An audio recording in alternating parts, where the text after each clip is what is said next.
मैं आपको निवेदन करूं, आप सब जानते हैं कि दक्षिण में पांडित्य कर्म का और इसका बहुत विशेष प्रचार है। भक्ति का प्राकट्य भी वहीं से हुआ और वहां से इधर की ओर, दक्षिण से इधर की ओर भक्ति महारानी आई हैं।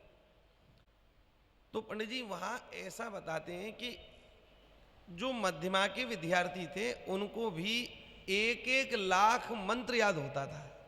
हमने ग्रंथों में पढ़ा है। मैं आपको निवेदन करूं, जिस समय औरंगजेब इत्यादि का शासन यहां पर था तो उस समय भारतीय धर्म ग्रंथों के ऊपर बहुत ज्यादा अत्याचार हुए। धर्म ग्रंथों को घरों से निकाल निकाल करके यवनों के द्वारा जलाया गया। महाराज जी, संपूर्ण पृथ्वी पर हाहाकार मच गया। ऐसा बताते हैं कि श्रीमद् भागवत जी के दिव्य ग्रंथ को भी आग के हवाले कर दिया गया। संपूर्ण भारत में भैया जी एक ग्रंथ शेष नहीं था। आप आश्चर्य करेंगे, हाहाकार मच गया। बोले अब श्रीमद् भागवत जी के द्वारा किस प्रकार से प्रचार होगा, भक्ति की महिमा का कैसे गान होगा। तो उस समय दक्षिण के एक महापुरुष श्री बोपदेव जी महाराज विराजमान थे। बोपदेव जी महाराज ने कहा, अगर आप सब आज्ञा करें तो श्रीमद् भागवत जी मैंने अपने विद्यार्थी जीवन में ही कंठस्थ कर ली थी।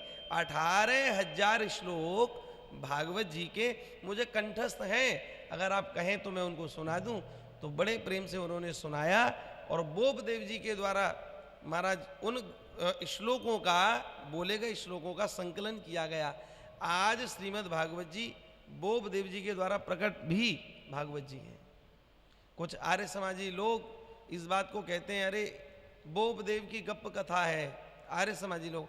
पर आर्य समाजी अगर हमारे भक्तमाल का दर्शन करें तो उसमें वास्तविक स्थिति से वे जागरूक होंगे, जानकार होंगे, उनको पता चलेगी कि आखिर में ऐसा क्यों हुआ। तो आधी अधूरी जानकारी का प्रचार करने से विकृति पैदा होती है।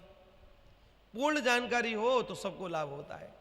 अच्छा, पूर्ण जानकारी भी कैसे हो? देखो एक बात आप सब लोग समझें, बड़े काम की। देखो, एक होती है चिंता और एक होता है चिंतन।